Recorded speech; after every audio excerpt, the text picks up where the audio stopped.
5.1 Part B. Now we're going to go ahead and solve compound inequalities now that we've looked at what compound inequalities actually are. In fact, all the rules for solving inequalities are going to be very, very similar to the rules for solving equalities, except for one.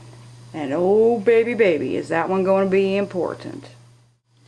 Alright, properties of inequalities. Let's look at the first one. For all real numbers a, b, and c, if you start out knowing that a is less than b, let's say for example 3 is less than 4, okay?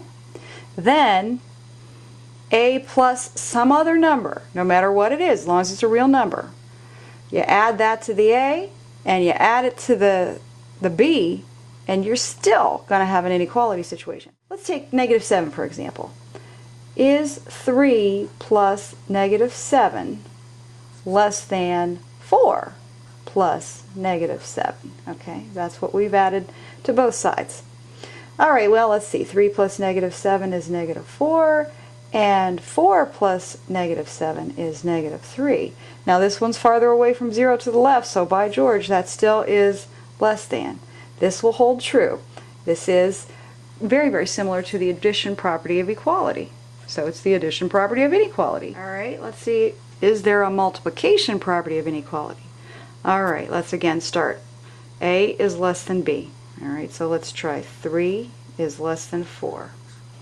And C is greater than 0. If we put this condition on the C, no zeros, no negative numbers, then, alright, let's try 5. Okay, 5 is not negative, nor is it 0. Okay, so then 3 times 5 compared to 4 times 5, that's 15, that's 20. Yep, we still have it. So the multiplication property of inequality works like the multiplication property of equality, as long as this condition is met. Okay, now here's where the trouble comes in. If A is less than B, alright, so let's do it again. 3 is less than 4, and this time C is less than 0. This is a negative number. We're multiplying by a negative. Then something funky doodle's going to happen. The red siren of inequality is going to go off. Whoop, whoop, whoop, whoop. Something very, very, very, very important is going to happen here. Watch. Let's just make it simple. Let's take -2. If we multiply 3 times -2, and then we multiply the 4 times -2, here we will get -6, and here we will get -8. And by George, by Jingo, that number is bigger than that number. So, the inequality switches. When you multiply by a negative number, everything is going to change. All the signs on everything, the whole way across the inequality will change, including the inequality symbol itself. So remember, that is extremely, extremely important. We'll put some stars around it. Okay, the red siren of inequality. If you multiply by a negative number, you must switch the sign. Twice m plus 57 is greater than 113. We want to solve this. So we're going to pretend like it's not an inequality. We'll pretend like it's an equality, and we just think like that. First thing we've got to get rid of is the 57. So we will subtract 57 from both sides of the inequality. We're going to get 2m is then greater than 56. Alright, now one more step. We have to go ahead and get rid of the 2, so we can either divide by 2, but remember, dividing by 2 is the same thing as multiplying by its reciprocal. Reciprocal of 2 would be 1/2, so we're multiplying both sides by a positive number. The inequality will not need to switch. The siren does not go off. So if I divide both sides by 2, I will get m is greater than 28. Alright, here's another way to graph to remove ambiguity. If you want to go ahead and put in your unit intervals of 10, 20, 30, 40, 50. Okay, the interval here is 10. We know we are at 28.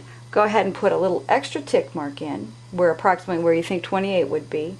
Open circle, and then you name it 28. So anybody looking at this can see you specifically want it to start right after the 28 there. A call center in Florida is selling 975 Pittsburgh Penguin hockey tickets. They're not coming out of Pittsburgh. There are people on telephones sitting in Florida selling them. Now, each caller who calls in orders 2 tickets. It's just the way it's set up. Now, when the center is down to 90 tickets or less, all right, when their computers are registering that there's 90 tickets or less remaining, they can then call up to Pittsburgh and order more. It's all done electronically, but they can't call Pittsburgh until they're at 90 or below. Now the question is, how many callers, how many people, how many clients can call in and be served before the center has to order more tickets? All right, the equation's going to look like this. The call center has 975 tickets. They are selling them. Each caller is taking 2. So it's decreasing by 2 times the number of callers. Now, this represents the number of tickets that remain, and when that drops below or exactly equal to 90, then the call center can call Pittsburgh and have them electronically send another block. All right, so let's find out the callers. How many callers can be served here? First thing we have to do is subtract 975 from both sides of this inequality, and we'll be left with -2 times the number of callers is less than or equal to -885. All right, then we're going to divide both sides by a -2 because we want to solve for C. The red siren of inequality has gone off. Here we're dividing by a -2, which is the same thing as multiplying by a -1/2. So this symbol has to change. It's got to reverse. And when we do this, we will get 1C, okay? So the number of callers has got to be greater than or equal to, well, now look at this.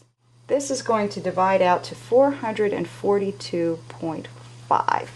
Now, can you have a half of a caller calling? No, you can't. All right. So for it to drop below 90 tickets, this would give you, right, if you could have half a person, you know, you'd get exactly 90 tickets left. But you just, so we're going to have to say that our answer here is going to be C is going to be greater than or equal to 443. Okay.